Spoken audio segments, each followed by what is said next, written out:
Hello दोस्तों, आज की कहानी का नाम है छाया की गूंज। अरण्य नगर की घड़ियों ने ठीक आधी रात का समय दिखाया जब स्नेहा की आंखें अपने आप खुल गईं। कमरे में एक अजीब सन्नाटा था, जैसे पूरी दुनिया किसी रहस्य को छुपाने की कोशिश कर रही हो।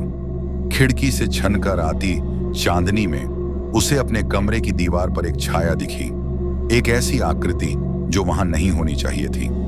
स्नेहा ने धीरे धीरे बिस्तर से उठकर उस छाया को गौर से देखा। जैसे ही उसने मोबाइल की टॉर्च ऑन की, वह आकृति गायब हो गई, लेकिन कमरे में अब भी एक अजीब सी गंध थी, गीली मिट्टी और जले हुए लकड़ी की। अगले दिन वह अपने कॉलेज की लाइब्रेरी गई और वहां उसे एक पुरानी किताब मिली, अरण्य नगर की खोई हुई कहानियां। किताब में उसी छाया का जिक्र था जिसे वह पिछली रात देख चुकी थी।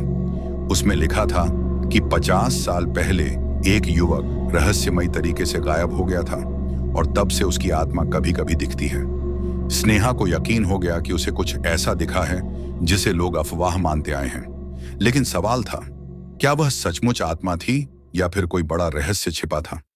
अगली रात स्नेहा ने कैमरा ऑन करके अपने कमरे में रिकॉर्डिंग चालू की और सोने का नाटक किया। ठीक 12 बजे कैमरे में कुछ अजीब कैद हुआ।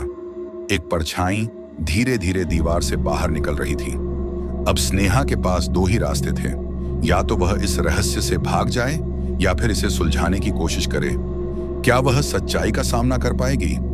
आप चाहें तो इस कहानी को आगे सुन सकते हैं। बताइए, क्या स्नेहा को इस छाया के पीछे का सच जानना चाहिए? भाग 2 को सुनने के लिए चैनल को सब्सक्राइब जरूर करें।